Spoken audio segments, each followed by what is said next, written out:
ജംഷീദ് ഭർത്താവിന്റെ ഫ്രണ്ടാണ്. അവനെ കൂടെ എപ്പോഴും ഫുഡ് കഴിക്കാൻ വരും, വീട്ടിൽ അധികം വരും വരുന്ന വെച്ചാൽ അധികം എന്തെങ്കിലും ചെയ്യുകയാണെങ്കിൽ വേണ്ടാത്ത സ്ഥലങ്ങളിൽ പിടിച്ച് തോണ്ട് ഇതൊക്കെ ചെയ്യുമ്പോൾ ഞാൻ പറയും, ഹസ്ബൻഡിനോട് പറയുമ്പോൾ പറയും സാരല്ല വിട്ടുകള, പിന്നെ ഇനി അഥവാ അങ്ങനെ നിനക്ക് ഉറപ്പുണ്ടെങ്കിൽ അവന് വേണമെങ്കിൽ നീ ചെയ്തു കൊടുക്കാൻ എന്താ വേണ്ട വെച്ചാൽ ചെയ്തു കൊടുക്കുമെന്ന് പറയും.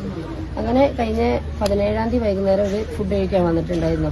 ഫുഡ് കഴിക്കാൻ വന്ന സമയത്ത് ഞാൻ ഒക്കെ കൊണ്ടുവച്ച് വെള്ളം എടുക്കാൻ വേണ്ടി അടുക്കളയിലേക്ക് പോയപ്പോൾ ബാക്കിലൂടെ വന്ന് പിടിക്കുകയും ഞാൻ അവനെ തട്ടിത്തെറിപ്പിച്ചപ്പോൾ എന്നോട് പറഞ്ഞു, ഞാനിങ്ങനെ ഡിവൈഎഫ്ഐന്റെ ആളാണ്, പാർട്ടിയിലുള്ള ആളാണ്, എന്നെ നിനക്കൊന്നും ചെയ്യാൻ പറ്റില്ല, നീ പുറത്തിറങ്ങി കഴിഞ്ഞാൽ എന്നെയും എന്റെ മക്കളെയും കൊന്നുകളയെന്ന് പറഞ്ഞു.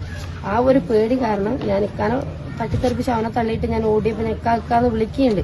മൂപ്പര് മൈൻഡ് ആക്കില്ല, ടേബിളിൽ ഇരുന്ന് ഫുഡ് കഴിക്കുന്നുണ്ട്. ഞാൻ പോയി റൂമിൽ കയറി വാതിൽ കുറ്റിയിട്ടു. 4:20 മക്കൾ വരും. അപ്പൊ 4:15 ഇവര് പോകുന്നില്ല. അപ്പൊ 4:15 കഴിഞ്ഞ് ഞാൻ ഇവര് വണ്ടി എടുത്ത് ജനലിനുള്ളിൽ കൂടെ നോക്കി അവർ പോയി എന്ന് ഉറപ്പ് വരുത്തിയ ശേഷം ഞാൻ ഇറങ്ങി അപ്പുറത്തെ വീട്ടിലെ താത്താനോട് പോയി പറഞ്ഞതിന് ശേഷമാണ് ഞാൻ എന്ത് ചെയ്ത് മക്കളെ പോയി കൂട്ടി വന്നത്.